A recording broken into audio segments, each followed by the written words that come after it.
பண்டைய காலத்தில் இந்தியாவில் எழுத பயன்படுத்தப்பட்ட பொருட்களில் உலோகங்களுக்கும் தனி இடம் உண்டு.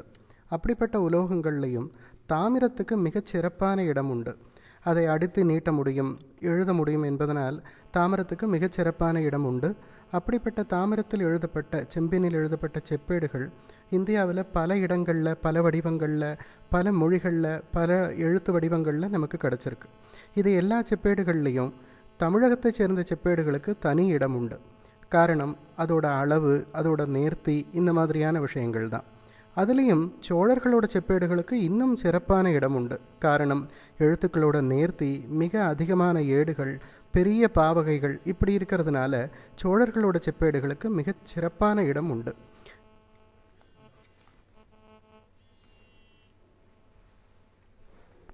அந்த சோழர் செப்பேடுகள் இதுவரைக்கும் நிறைய கிடச்சிருந்தாலும் இப்போ சமீபத்தில் கிடச்ச செப்பேடு திருவிந்தளூர் செப்பேடு தான் இதுவரைக்கும் இந்தியாவில் கிடச்ச எல்லா செப்பேடுகளை காட்டிலும் மிகப்பெரிய செப்பேடாக கொண்டாடப்படுது. இதோட அளவுலேயும் சரி, இல்லை இதில் இருக்கிற வரிகளோட எண்ணிக்கையிலையும் சரி, ஏடுகளோட எண்ணிக்கையிலையும் சரி, மிகப்பெரிய செப்பேடாக இதுவரைக்கும் கிடச்சதுலேயே மிகப்பெரிய செப்பேடாக சொல்லப்படுறது இந்த திருவிந்தளூர் செப்பேடு தான். இதுவரைக்கும் கிடச்சதுலேயே மிக பழமையான செப்பேடு சோகவுரா அப்படிங்கிற இடத்துல கிடச்ச செப்பேடு. இது கிட்டத்தட்ட அசோகனோட காலத்துக்கு முற்பட்டது அப்படிங்கிறது பல ஆய்வறிஞர்களோட கருத்து. அந்த காலம் துவங்கி கிட்டத்தட்ட 2400 வருஷங்களாக செப்பேடோட பயன்பாடு நம்ம இந்தியாவில் இருந்துக்கிட்டு இருக்கு. இதுவரைக்கும் பல இடங்கள்லையும் பல செப்பேடுகள் கிடச்சிருந்தாலும் கூட இதுவரைக்கும் கிடச்சதுலேயும் அளவிலையும் வரிகளோட எண்ணிக்கையிலையும் மிக அதிகமாக இருக்கிறது இந்த திருவிந்தளூர் செப்பேடு தான். இந்த திருவிந்தளூர் செப்பேடு 2ஆம் ராஜேந்திரனால் வெளியிடப்பட்டது. இது அதில் முன்னாடி இருக்கல, அதோட இலச்சனையில் இருக்கிற ஸ்லோகத்தினாலேயே தெரிய வருது. இலச்சனையில் ஸ்லோகத்தை பொறிக்கிறது, எந்த அரசன் வெளியிடுறானோ அந்த அரசனோட ஸ்லோகத்தை பொறிக்கிறது சோழர்களுக்கு முக்கியமான ஒரு கலையாக இருந்தது. அந்தபடி இதில் இந்த இலச்சனையில் இருக்கிற ஸ்லோகம் ஸ்ரீமத் சாசனம் உர்வீஷ சிரோபிஷேகரீகிருதம் ஏதத் ராஜேந்திர தேவசிய பரகேசரி வர்மணா அப்படிங்கிறது. இந்த ஸ்லோகத்தினால இந்த செப்பேட்டை வெளியிட்டது 2ஆம் ராஜேந்திரன் அப்படிங்கிறது தெளிவாக தெரியுது. சோழர்களோட செப்பேட்டை பொறுத்தவரையில் வடமொழி பகுதிக்கு ரொம்ப அதிகமான முக்கியத்துவம் கொடுக்கப்பட்டிருக்கும். அப்போது வடமொழி கவிஞர்களை பலவிதமாக ஆதரித்ததுனாலையும் பல வடமொழி கவிஞர்களோட தாக்கங்கள் தமிழ்நாட்டில் நிறைய இருந்ததுனாலையும் இலக்கிய செழுமை, வரிகளோட ரொம்ப அணிகள் பொருந்திய வரிகள், இப்படி பல விதத்துலேயும் மிகச் சிறப்பான இடம் சோழர்களோட செப்பேட்டில் இருக்கிற வடமொழி பகுதிக்கு உண்டு. இப்படிப்பட்ட வடமொழி பகுதி மிக அதிகமாக கிடச்சிருக்கிறதும் இந்த திருவிந்தளூர் செப்பேடு தான். திருவாலங்காட்டு செப்பேட்டை காட்டிலும் மிக அதிகமான வரிகளும் நீண்ட பாவகைகளும் இப்படி எல்லா விதத்துலேயும் ரொம்ப அழகாக அமைஞ்சிருக்கு இந்த செப்பேட்டோட வடமொழி பகுதி. இந்த வடமொழி பகுதிகளில் மிக குறிப்பிட்டு சொல்லக்கூடிய அம்சம் என்ன அப்படின்னு கேட்டாக்க, 2ஆம் ராஜேந்திரன் அவனோட தமையனான ராஜாதிராஜனோட சேர்ந்து ஆகவமல்லனோட போரிட்ட செய்தி தான், அந்த போர்க்கள செய்திகள் தான் ரொம்ப விரிவான முறையில் கொடுக்கப்பட்டிருக்கு. இதுக்கு முந்தைய செப்பேடுகள் கூட போர்க்களங்களை மிகச் சுருக்கமாக தான் குறிப்பிட்டிருக்கு. மதுரையை விதுரையாய் செய்தான், மதுரையை கலங்கடித்தான், இல்லை சாதாரணமாக இருக்கிற மாதிரி போர்க்களத்தில் குருதியாறு பெருகியோட செய்தான், இப்படின்னு சாதாரணமான வர்ணனைகள் இருக்கும்போது இந்த செப்பேட்டில் மட்டும் குறிப்பிடத்தக்க அளவுக்கு அதிகமான வர்ணனைகள் இடம்பெற்றிருக்கிறது இந்த செப்பேட்டோட முக்கியத்துவத்தை காட்டுது. இதுக்கு பின்னாடி வந்த சாராள செப்பேட்டில் கூட கொஞ்சம் நீண்ட பாவகைகள் இருந்தாலும் கூட அதுலேயும் இல்லாத அளவுக்கு வர்ணனைகள் இந்த திருவிந்தளூர் செப்பேட்டில் தான் மிக அதிகமாக இருக்குது. இதுக்கு முன்னாடி ஆண்ட அரசர்களோட வரலாற்றையெல்லாம் அது வரைக்கும் குறிப்பிட்டுட்டு அதுக்கப்புறமா 1ஆம் ராஜேந்திரன் சிவலோகம் அடைஞ்சான் அப்படிங்கிறத சொன்னதுக்கு அப்புறமா ராஜாதிராஜன் பட்டமேற்றதுக்கு அதுக்கு பிறகு இந்த போர்க்கள செய்திகளானது ஆரம்பிக்குது. அதில் அவனோட சேர்ந்து 1ஆம் ராஜாதிராஜனோட சேர்ந்து 2ஆம் ராஜேந்திரன் பரதனோடு சேர்ந்த ராமனை மாதிரி மக்கள் துயர் தீர்த்தான் அப்படின்னு சொல்லிட்டு அதுக்கப்புறமா ரொம்ப நயமாக அவனோட ஆணைங்கிற புயற்காற்று எல்லா அரச மரங்களையும், அரச மரம் அரசர்களாகிய மரம் அப்படின்னு 2 விதத்துலேயும் எல்லா அரச மரங்களையும் உலுக்கி பார்த்தது. ஆனால் ஆகவமல்லன்கிற ஆச்சாமரத்தை மட்டும் ஒன்றுமே பண்ண முடியல அப்படின்னு சொல்லிட்டு அதுக்கப்புறமா அவனை பார்த்து போர் தொடுக்கிறதுக்காக படை திரட்டி சென்ற செய்தியை சொல்லுது. அதுக்கப்புறமா ஆகவமல்லன் போரிட வந்தான். அப்போது அவன் புழுதி காத்தால் அவங்க கண்களை எல்லாம் குருடாக்கி சோழன் அவர்களை தாக்கினான். அப்போது காட்டு மரங்களையெல்லாம் விறகாக்கி மலைகளையெல்லாம் கற்களாக்கி அடுப்பை உருவாக்கி அருவிகளையெல்லாம் நீராக்கி அவனோட படையோட கோட்டைகளெல்லாம் தனக்கு உணவருந்தும் சாலைகளாக மாற்றினான் அப்படிங்கிற நயமான கற்பனைகள் எல்லாம் நிறைய வருது. அதுக்கப்புறமா கொல்லாபுரத்தை அடைஞ்சான். அங்கே எல்லா வரங்களையும் கொடுக்கும் அந்த பூமியில் எதிரிகளையெல்லாம் கொன்று அவங்களோட தன்னோட வீரங்கிற நெருப்பில் அந்த எதிரிகளையெல்லாம் ஆவிர்வாகமாக கொடுத்து அவர்களோட ரத்தத்தையும் சதையையும் பிசாசுகளுக்கு படையலிட்டு கொல்லாபுரத்தில் இருந்த மகாலட்சுமியை அடைந்தான் அப்படின்னு இருக்குது. கொல்லாபுரத்தில் மகாலட்சுமியோட கோவிலும் இருக்குது, அந்த திருமகளையும் அடைந்தான் அப்படிங்கிறத நயம்பட சொல்லியிருக்கு. அதுக்கப்புறமா அப்போது ஆகவமல்லன் எங்கேயோ ஓடி ஒளிஞ்சுக்கிட்டான். அப்போது அந்த இடத்துலையும் இன்னொரு நயம் ஒன்று. இப்படி இருந்தாலும் கூட அந்த நிலமகள் அந்த பூமாதேவி தன்னோட கணவனாகிய ஆகவமல்லனை பாதுகாத்தாள். அது ஏன்னா பெண்கள் துயரம் தனக்கு வந்தாலும் கூட தன்னோட கணவனை காப்பாற்றுவாங்கல்ல அப்படிங்கிற ஒரு நயமான கேள்வியோடு இது குறிப்பிட்டிருக்கு. அதுக்கப்புறமா திருப்பியும் படையெடுத்து வந்த ஆகவமல்லன் சுக்ரீவன் வாலியை போருக்கழைச்ச மாதிரி போருக்கழைச்சான். எல்லா திசைகளையும் செவிடாக்கிற மாதிரி கம்பீரமான குரலை எழுப்பினா. அதை கேட்ட சோழ அரசன் தானும் கர்ஜனை பண்ணி தன்னை நோக்கி வரும் படையை ஒரு மிகப்பெரிய திமிங்கல மகர மீன் ஒரு கடலையே சுழற்றி அடிக்கிற மாதிரி அவனோட படையை சுழற்றி அடைச்சான். அதுக்கப்புறமா கொப்பம் அப்படிங்கிற ஒரு இடத்துல 2 பேர்களோட படைகளும் மோதின. அங்கே துந்துபிகள் முழங்கின, இன்னும் பேரி வாத்தியங்கள் மாதிரியான போர் முரசங்கள் எல்லாம் முழங்கின. அதுக்கப்புறமா வீரர்கள் ஆயுதங்களாலும் குதிரைகள் கடிவாளங்களாலும் யானைகள் தந்தங்களாலும் தாக்கும்போது தோன்றிய நெருப்பு பொறிகள் ஆகாயத்தில் நிறைந்தன அப்படிங்கிற மாதிரி வர்ணனைகள்லாம் இருக்குது. குதிரைகள் தன்னோட குழம்பு நுனியால் ஆகாயத்தில் பறந்து எதிரி குதிரைகளை தாக்கி கீழே விழுந்த அந்த எதிரி குதிரைகள் மேலிருந்த அரசர்களோ இல்லை வீரர்களோ கீழே விழுந்ததுக்கப்புறமா தன்னோட கால்களாலேயே அவங்களோட அந்த எதிரிகளோட கவச்சங்களை எல்லாம் பிளந்தன. யானைகள் யானைகளோட மோதி அதை வீழ்த்தி அதோட தந்தங்களை எல்லாம் பிடுங்கி அது மூங்கிலோட முளையோ அப்படின்னு நினச்சி விழுங்கிறதுக்கு முற்பட்டது. வீரர்கள் அம்பராத்துளியில் இருந்த அம்புகள்லாம் தீர்ந்து போனதுனால தன்னோட உடலில் தைச்சிருந்த அம்புகளையே திருப்பி பிடுங்கி அதை செலுத்தி எதிரிகளை வீழ்த்த ஆரம்பித்தாங்க. வேலும் வாளும் அம்பும் பட்டு கேடயமெல்லாம் உடஞ்சப்போ கூட வீரர்கள்லாம் தன்னோட புகழாகிய உடலை காப்பாற்றுறதுக்காக தன்னோட உடலையே கேடயமாக்கி முன்னிறுத்தினாங்க. அதே மாதிரி எதிரிகளோட வெண்கொற்ற குடையை கண்ட சோழ அரசனாகிய பெருங்கடல் பொங்கி எழுந்தது. சந்திரனை பார்த்து கடல் பொங்கி எழற மாதிரி எதிரிகளோட வெண்கொற்ற குடையே சந்திரனா நினச்சி சோழனோட படையாகிய பெருங்கடல் பொங்கி எழுந்தது.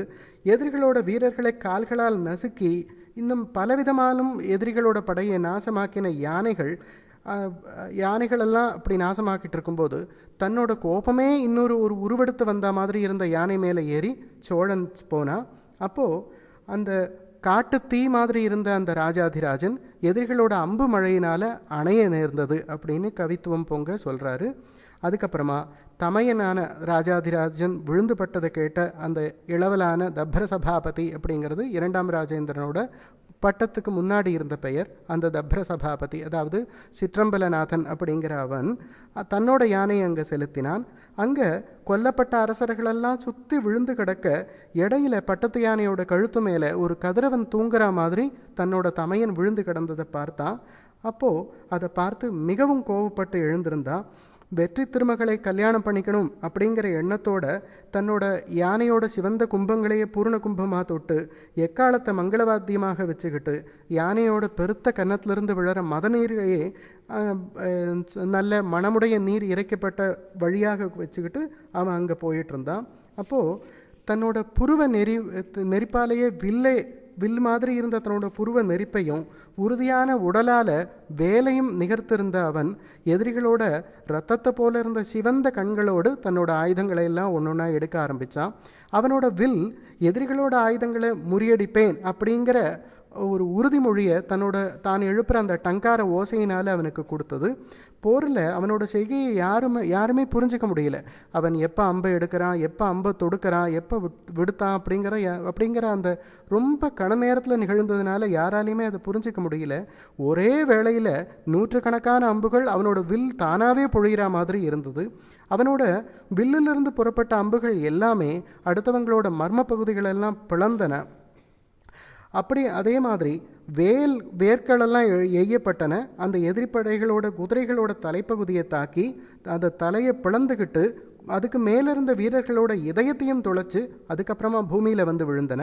எதிரிகளோட கொடிகள் பாணங்களால் அறுக்கப்பட்டு கவலையோடு பூமியில் விழற மாதிரி விழுந்து கிடந்தன. அவனோட அம்புகள் எதிரிப்படையின் உடல்களை பிளந்தும் கூட நாம் ஒன்றும் பெருசாக பண்ண முடியலையே அப்படிங்கிறத நினச்சி வெட்கமடைஞ்ச மாதிரி யானைகளோட வயிற்றுக்குள்ளே போய் ஒளிஞ்சுக்கிட்டன.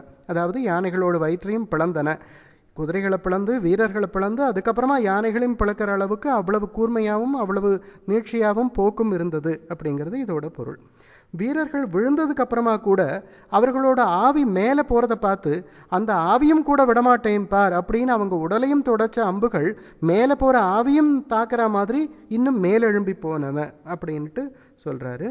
அதுக்கப்புறமா அவனோட வாட்களால் வெட்டப்பட்ட யானைகளோட தும்பிக்கைகள் எல்லாம் ஜனமேஜயன் பண்ண யாகத்தில் விழுந்த பாம்புகளை போல அங்கங்கே விழுந்து கிடந்தன. அவனோட அம்புகள், அந்த சோழ அரசன் விடுத்த அம்புகள் எல்லாம் எதிரி வீரர்களோட கை முட்டியை தாக்கி அந்த முட்டியை பிளந்து அதுக்கப்புறமா வில்லையும் முறித்து அவங்களோட தோலை பிளந்து உடலையும் 2 கூறாக்கி இன்னொரு பக்க தோலையும் பிளந்து அதுக்கப்புறமா பூமியில் போய் அடைந்தன அப்படின்னு சொல்கிறார். ராஜேந்திரன் எதிரிப்படைகளோட யானைகளோட தலையில் அம்புகளை முதல்ல செலுத்திட்டு மீண்டும் அம்புகளை வச்சு அந்த முதல்ல செலுத்தின அம்புகளிலிருந்து அதை விடுவிச்சார்.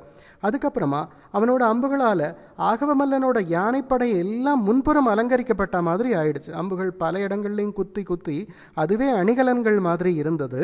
அதெல்லாம் புறமுதுகிட்டு ஓட ஆரம்பிச்சிருச்சு அந்த யானைகள் எல்லாம். அது பார்க்கறதுக்கு முன்பக்கம் அலங்கரிச்சது போராது, எனக்கு பின்பக்கமும் அலங்கரிங்க அப்படின்னு கேட்கிற மாதிரியே இருந்தது அப்படின்னு கவிநயத்தோட சொல்கிறார். அவனோட அம்புகளால் வெட்டுப்பட்ட தந்தங்கள் எல்லாம் யானைகளோட உடல்கள் நடுவில் ஆகாசத்தில் சந்திரக்கலை இருக்கிற மாதிரி அங்கங்கே இடையில சந்திரக்கலைகள் அங்கங்கே மினுமினுக்கிற மாதிரி யானைகளோட தந்தங்கள் எல்லாம் அங்கங்கே வெட்டுப்பட்டு இருந்தது. அவனோட பாணத்தால் வெட்டுண்டவர்களுடைய இரத்தத்தினால உண்டான நதியில் எதிரி அரசர்களோட காதுகள் அட்டைப்பூச்சிகளை மாதிரி இங்கும் இங்கும் மிதந்துக்கிட்டு இருந்தன. பல முகங்கள், வில், அம்பு, வாள் இதெல்லாம் கொண்டு நிறைய கண்கள் நிறைய நாக்குகள் இருக்கிற அவனோட படை யமனே நேரில் வந்த மாதிரி, பல ஆயுதங்களோட பல கண்களோட யமனே நேரில் வந்த மாதிரி பார்க்கறதுக்கு இருந்தது. அதே மாதிரி மேலெழுந்த வேற்படை, அவன் விட்ட வேல்கள் எல்லாமே அந்த மாலைகளோடு கங்கை கலந்த யமுனையின் நீல நிறத்தை வென்றது. வேலெல்லாம் இடையில பாயுது, இன்னும் நடுவில் இருக்கிற அந்த கருப்பான அம்புகளோடு சேர்ந்து கங்கையும் யமுனையும் சேர்ந்த மாதிரி இருந்தது. வாழ்வீரர்களால் வீழ்த்தப்பட்ட யானை தந்தங்கள் அந்த ரத்தம் தோஞ்ச மண்ணில் ஒரு ஸ்படிகத்தினால உண்டாக்கின தண்டங்கள் மாதிரி அங்கங்கே விழுந்து கிடந்தது. அது ராஜேந்திர சோழனோட மகனான இந்த 2ஆம் ராஜேந்திரனோட புகழெல்லாம் ஒரு செடி மாதிரி முளைச்சி வந்த மாதிரி, அதோட முளைகள் மாதிரி அந்த தந்தங்கள் எல்லாம் அங்கங்கே விழுந்து கிடந்தது. குதிரைகளோட வாயில குத்தப்பட்டிருக்கிற ஈட்டிகள் எல்லாம் குதிரை வடிவெடுத்த கேசி அப்படிங்கிற அரக்கனோட வாய்க்குள்ள கையை விட்ட கிருஷ்ணரோட செயல் மாதிரி இருந்தது. யானைகளோட தும்பிக்கைகளில் இருந்த ஈட்டிகள் மலைப்பாம்பில் வாயில புகுந்த இன்னொரு பாம்பு போல இருந்தது. குதிரைகளோட வாலையெல்லாம் பிடுங்கி சாமரமாக வீசி கண்களிலிருந்து நெருப்பை கொட்டிக்கிட்டு தன்கிட்ட இருந்து பெறுகிற மத நீரை அதை தேடி வர்ற வண்டுகளால் வழியை சொல்லிக்கிட்டும் போய்கிட்டு இருக்கிற ஒரு பட்டத்து யானை மேலே ஏறி ஆகவமல்லனை விரட்டி போனால் 2ஆம் ராஜேந்திரன். அந்த போர்க்களம் அப்படிங்கிற அந்த தாமரை குளத்தில் வெட்டுப்பட்ட எலும்புகள் எல்லாம் தாமரைக்கு கிழங்குகள் மாதிரி இருந்தது. யானைகளோட காதுகள் எல்லாம் இலைகள் மாதிரி அங்கங்கே மிதந்தன. தலைகள் எல்லாம் தாமரைப்பூ மாதிரி இருந்தது. அந்த எதிரி வீரர்களோட ரத்தம் எல்லாம் அந்த நதியில் நீர் மாதிரி மிதந்திருந்தது. இப்படி 2 பேரோட யானைகளும், அந்த ஆகவமல்லனோட யானையும் ராஜேந்திர சோழனோட யானையும் ரெண்டுமே அவரவர்கள் தலைவர்களால் தூண்டப்பட்டு ஊழிக்காலத்தில் 2 பெரிய புயற்காற்றுகள் மோதுறா மாதிரி, 2 மலைகள் மோதுறா மாதிரியும் ஒன்றுக்கு ஒன்று மோதிக்கிட்டு இருந்தன. அந்த வீட்டிருக்கிற அந்த அரசர்களோட கோபாக்னியினால் அவங்களோட தொடைகள் அந்த யானை மேலே உராயறதுனால அதுலேருந்து தீப்பொறி கிளம்புற மாதிரி 2 யானைகளோட கண்கள்ல இருந்தும் தீப்பொறி பறந்தது. அதில் உண்டாக்கின குருதி பெருக்கு அதை கட்டுற கம்பம் மாதிரி இருந்தது. தந்தங்களால் கன்னப்பகுதியை பேர்த்து மதநீரை கொண்டு தம்மை தாமே தூய்மை செய்வது போல ஒரு யானை இன்னொரு யானையோட தந்தத்தை பேர்த்து அதிலிருந்து வர்ற ரத்தத்தை வச்சு தன்னைத்தானே குளிப்பாட்டிக்கிற மாதிரி இருந்தது. ஒன்னொன்னும் இன்னொரு யானையோட தந்தத்தையே பிடுங்கி எறிகிற மாதிரி ஒன்னொன்னும் மோசமாக தாக்கின கால்களால் தட்டி நிலத்தையும் பாதாளத்தையுமே பேர்த்து எரியிற மாதிரி ரெண்டும் கோபத்தோட சண்டை போட ஆரம்பித்தது. அதோட பிளிரல் சப்தங்கள்னால ஆகாயம் முழுக்க ஒரே சத்தமாக இருந்தது. தப்ர சபாபதி சிற்றம்பலநாதன், அதாவது 2வது ராஜேந்திர சோழன், ஆகவமல்லனோட வெண்கொற்ற கொடைய தன்னோட அம்பால கீழே தள்ளினா. அந்த வெண்கொற்ற கொடைய ராஜேந்திர சோழனோட யானையானது தன் காலால் மிதித்தது. இது பார்க்க எப்படி இருக்கு அப்படின்னா, சந்திரமண்டலத்தை ராகு கசக்கி எறிகிற மாதிரி இருந்தது. அதே மாதிரி கதிரவன் தன்னோட கூர்மையான கதிர்களால் தாக்குற மாதிரி சோழ இளவரசனான 2ஆம் ராஜேந்திரன் ஆகவமல்லனை தன்னோட அம்புகளால் தாக்கினா. சோழ இளவரசனோட சேரணும் அப்படிங்கிற ஆசையோடு இருந்த வெற்றி திருமகளோட புருவம் மாதிரி இருந்த வில்ல வளைச்சு அவளுடைய கடைக்கண் தொகுதி மாதிரியாக இருந்த அம்புகளை எல்லாம் செலுத்தினான். வெற்றி திருமகளை சந்தோஷப்படுத்துகிற மாதிரி அந்த இளவரசனானவன், அந்த சோழ இளவரசனானவன் மன்மதன மாதிரி தாமரை இதழ்களை போல இருந்த 5 பானங்களை அந்த ஆகவமல்லன் மேலே செலுத்தினான். இதே மாதிரி இந்த ஆகவமல்லன் ராஜேந்திர சோழன் மேலேயும் பல பானங்களை செலுத்தினான். ஆனால் ராஜேந்திர சோழனுக்கு எதுவுமே ஆகலை. ஏன்னு கேட்டால், இந்த ராஜேந்திர சோழன் தான் சிவபெருமானோட வடிவம். அவன் வேடனாகி அர்ஜுனன் கூட சண்டை போடும்போது அர்ஜுனன் செலுத்தின பானங்களெல்லாம் பூக்களாக விழுந்தது அல்லவா? அதே மாதிரி இந்த பிறவியிலையும் எதிரியாகி ஆகவமல்லன் விடுத்த பானங்கள் எல்லாம் வெறும் அருகம்புற்களாக மாதிரி தான் இருந்ததே தவிர எந்த விதமான பாதிப்பையும் உண்டாகலை. அதே மாதிரி அவன் ஒரு விளையாட்டு விளையாடுற மாதிரி எதிரியரசனோட ஆர்வம், துணிவு, அவனோட வில், நான் இதெல்லாத்தையும் ஒரு சேர அறுத்தறிந்தான். தங்க தூண மாதிரி இருந்தவன அவனோட வலது தொடைய ஆகவமல்லன் தன்னோட ஈட்டியால் பிளந்தான். அதை பார்த்து கோபப்பட்ட அந்த சோழ இளவரசன் கிரௌஞ்சமலையை பிளந்த குமரக்கடவுள் மாதிரி தன்னோட வேலை எடுத்தான். இரட்டர்களுக்கு அதிபதியான அந்த ஆகவமல்லனை அவனோட யானையோடு பெருகி வரும் ஆற்று நீர் கரையில் இருக்கும் மரத்தை சுழற்றுவது போல சுழற்றி அடித்தான். ஒரு ஆற்று நீர் தன்னோட போக்கால கரையில் இருக்கிற மரங்களை எல்லாம் வீழ்த்தி சுழற்றி அடிக்கிற மாதிரி ஆகவமல்லனை அவன் சுழற்றி அடித்தான். அதை பார்த்து ஆகவமல்லன் போர்க்களத்திலிருந்து புறமுதுகிட்டு ஓட ஆரம்பித்தான்.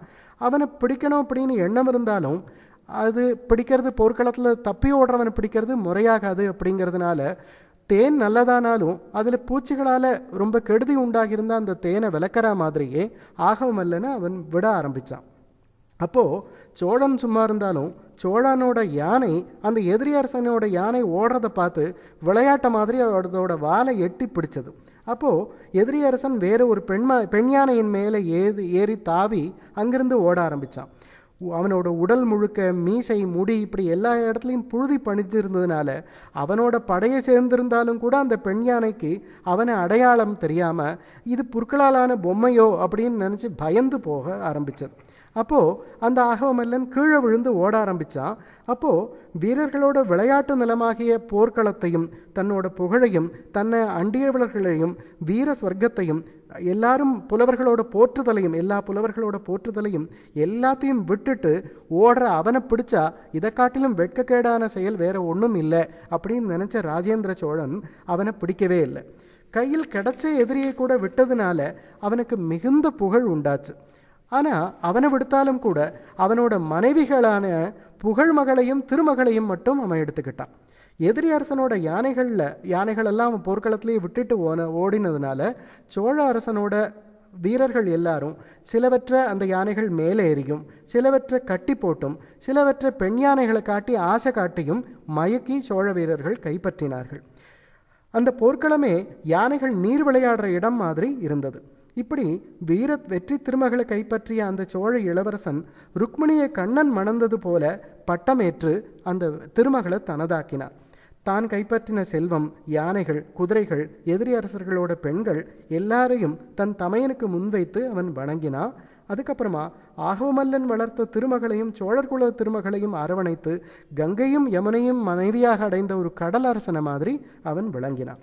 உலகமெல்லாம் ஒரே நகர் மாதிரி, ஒரு நகரத்தை ஆள்ற மாதிரி உலகமெல்லாம் ஆண்ட அவன் எல்லாரும் சந்தோஷப்படுற மாதிரி திருப்பி தன்னோட சோழ நாட்டுக்கு போனான். வேதமோதிய முதியவர்கள் எல்லாரும் அந்த அரசர்கள் கொண்டு வந்த, பல அரசர்களும் பல தேசங்களிலிருந்து கொண்டு வந்த புனித நீரால் அவனை நீராட்டினார்கள். தன் மணிமுடியிருந்த ரத்தனங்களோட ஒளியினால சூரியகுல தோன்றனான அவன் எங்கும் ஒளிர்வித்தான். உலகம் தோன்றிய போது முதல்ல ஒரு செந்தாமரை தோன்றியது அப்படின்னு புராணங்களில் காணப்படுற செய்தி. இப்போது உலகம் தோன்றி முடிச்சாச்சு. இப்போ காக்க வேண்டிய வேலை இல்லையா, அதனால் இப்போ வெண்டாமரையை வச்சுக்கிறேன் அப்படின்னு சொல்கிற மாதிரி அவனோட வெண்கொற்ற குடை இருந்தது. அவன் போட்டிருக்கிற முத்து மாலைகளை எல்லாம் பால் அப்படின்னு நினச்சி அதை குடிக்கிறதுக்கு வந்த 2 அன்னங்களை மாதிரி 2 சாமரங்கள் அவனுக்கு 2 பக்கத்துலையும் இருந்தது. நிலம் முழுமைக்கும் உள்ள திருமகளோட அணைப்பில் அவன் மிகச் சிறப்பாக திகழ்ந்தான். அறிஞர்கள் எல்லாரும் அவனை ரொம்ப போற்றினாங்க. அப்படிப்பட்ட அந்த 2ஆம் ராஜேந்திரனை தன்னோட மணிமுடிகளில் இருக்கிற மாணிக்கங்களோட ஒளிகளெல்லாம் தரையை ஒளிர்விக்கிற மாதிரி அரசர்களெல்லாம் கீழே விழுந்து வணங்கினாங்க. அவனுக்கு அப்போ தான் ராஜேந்திர தேவன் அப்படிங்கிற பெயர் பட்டப்பெயரை சூட்டினாங்க. அந்த வணங்குற அரசர்கள் எல்லாரோட திருமகளையும் தனக்கு தாதியாக வச்சுக்கிட்ட பெரிய திருமகள் அவனுக்கு துணையாக இருந்தா. பல ரத்னங்கள் இருந்ததும் நல்வினை செய்யாதவர்களால் நெருங்க முடியாததுமான மரபு வழியாக மட்டுமே அடையக்கூடியதுமான பொன்னிகர்த்த நிலைமைகளை அவன் தாங்கினான். அவனோட ஆணையை அரசர்கள் எல்லாருமே ஒரு ஹாரத்தை தரிக்கிற மாதிரி தன்னோட மார்பால தாங்கினாங்க. அப்பேற்பட்ட ராஜேந்திர சோழன் இந்த அக்ரஹாரத்தை தானம் பண்ணினான் அப்படிங்கிறது இந்த செப்பேட்டில் இருக்கிற செய்தி. இதில் மிக முக்கியமாக பார்க்க வேண்டியது என்ன அப்படின்னு கேட்டால், மீதி செப்பேடுகளை காட்டிலும் போர்க்களத்துக்கு மிகப்பெரிய நீண்ட வர்ணனை இந்த செப்பேட்டில் மட்டும்தான் இருக்குது. இந்திய நாட்டில் இதுவரைக்கும் வந்திருக்கிற எல்லா செப்பேடுகளை காட்டிலும் மிக அதிகமான வர்ணனைகள், மிக அதிகமான போர்க்கள வர்ணனைகள் இருக்கிறது இந்த செப்பேட்டில் மட்டும்தான். மீதி செப்பேடுகள் எல்லாத்துலேயுமே வெற்றி திருமகளை கை கொண்டான் அப்படின்னோ, அப்படி இல்லைனாக்க எதிரிகளோட நிலைமகளையும் திருமகளையும் தனக்குரியவனாக ஆக்கி கொண்டான் இப்படிங்கிற மாதிரி சாதாரணமான வர்ணனைகள் மட்டும் இருக்கும்போது போர்க்கள காட்சிகளெல்லாம் நேர்லேயே படம் பிடிச்சு காட்டுற மாதிரி இருக்கிறது இந்த ஒரே ஒரு செப்பேடு தான். இந்த செப்பேட்டோட இந்த வடமொழி பகுதிகளோட தாக்கங்கள் கலிங்கத்து பரணியில் இருக்கிறத கூட பார்க்க முடியும். எப்படின்னு கேட்டாக்க, தன் உடலில் புகுந்த அம்பையை பிடுங்கி வீரர்கள் எதிரிகள் மீது எறிந்தனர் அப்படிங்கிற கற்பனையை மார்பிடையில் குளித்த பகழியை வார்சலையில் தொடுத்து விடுவரே அப்படிங்கிற கலிங்கத்து பரணி செய்தியிலையும், போர்க்களத்தை தாமரை குளமாக ஆக்கியிருந்த அந்த உருவகத்தை மிடையுற்ற தேர்மொட்டு மொட்டு ஒக்க வெம்சோரி நீர் ஒக்க வீழ்தொங்கல் பாசடை ஒக்க அடு செங்களம் பங்கைய பொய்கை ஆமாறு காண்மீன்களோ அப்படிங்கிற அந்த வரிகளாலையும், அதே மாதிரி யானைகள்லாம் ஒன்றோடொன்று மோதியதால் நெருப்பு பொறிகள் தோன்றிய செய்தி பொறுமத கரி மறுப்பினிடையே நெருப்பொடு நெருப்பு எதிர் சுடற்பொறி தெரித்து எழ அப்படிங்கிற மாதிரி இருக்கிறதெல்லாம் பார்க்க முடியும். இப்படி ஒரு கற்பனை மற்றொன்றில் தாக்கம் உண்டாக்குறது ஒன்றும் புதுசு இல்லை. ஏன்னு கேட்டால், திருவாலங்காட்டு செப்பேட்டில் ராஜராஜனோட தந்தையான சுந்தர சோழன் இறந்து பட்டப்போ அவனோட மனைவியான வானவன் மாதேவி அவனோட உடன்கட்டை ஏறினான். அந்த உடன்கட்டை ஏறின செய்தியை கற்பனை நயத்தோடு கூறும்போது அந்த புலவர், இவன் ரொம்ப அழகாக இருக்கானே, வான உலகத்துக்கு போனால் அங்கே இருக்கிற அப்சரஸ் பெண்கள் எல்லாம் இவனை மயக்கி இவன் கூடவே சேர்ந்துருவாங்களோ அப்படிங்கிற பயத்தினாலேயே உடன்கட்டை ஏறினா அப்படின்னு கவிநயத்தோடு சொல்லியிருந்தார். இதே கற்பனையை கலிங்கத்து பரணியில் விண்ணாட்டு அறமகளிர் அவ்வுயிரை புனராமுன்னம் ஆவியொக்க விடுவாளை காண்மின் காண்மின் அப்படிங்கிற மாதிரியாக அதே கற்பனையை அதே மாதிரி வடிச்செடுத்திருக்கு. இந்த மாதிரி பிற்காலத்தில் தோன்றின கலிங்கத்து பரணிக்கு ஒரு முன்னோடி மாதிரியாகவும், அதுக்கும் சமகாலத்திலேயோ அதுக்கு பின்னாடி தோன்றின தக்கையாக பரணி, இந்த மாதிரியான பல பரணி நூல்களுக்கும் அதில் இருக்கிற போர்க்கள வர்ணனைகளுக்கும் முன்னோடியாக இந்த செப்பேடு இருந்தது அப்படின்னா அது ரொம்ப மிகையான செய்தி இல்லை. இப்படி பல விதத்திலும் மிகச் சிறப்பான செய்திகளை கொண்ட இந்த செப்பேடு வரலாற்று உலகுக்கும் வடமொழி உலகுக்கும் இலக்கிய உலகுக்கும் மிகச்சிறந்த பொக்கிஷம் அப்படின்னா அது மிக இல்லாத செய்தி.